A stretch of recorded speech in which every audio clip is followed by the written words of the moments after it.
И така, хора, включвам се тук от графа от 6 септември да видите за каква мизерия става въпрос и това е всеки ден, всеки ден. Ето, гълъби летат, чаши, бокуци. Тук има една жена всеки ден, дето чисти. Не знам дали успява да изчисти всичко. Погледнете за какво става въпрос. Мизерия, мизерия, порка мизерия. И това е цяла и в градинката също. Умрели гълъби, бокуци. Сега ще ви снимам, тук даже сега днеска е чисто. Всеки ден е някаква мизерия, всеки ден. И тук не знам дали властта са виновни или самите хора. Някакви бокуци пълни.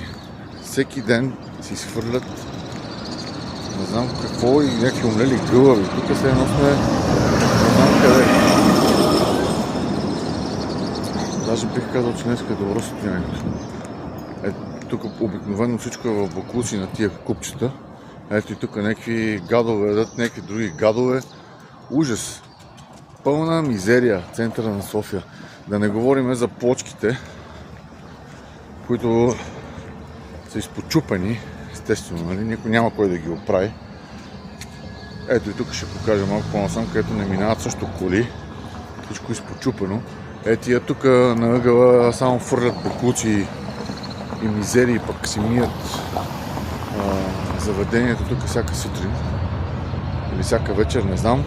Почките са изпотрошени, нали? Но за сметка на това пък имаме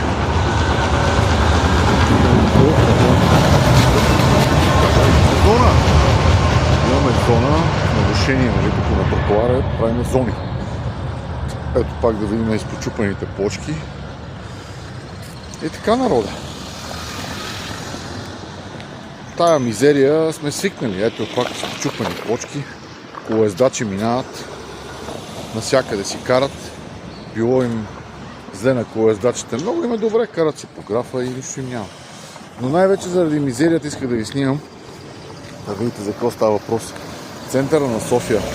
И тук ще посрещаме бангаранги и евровизии трънки.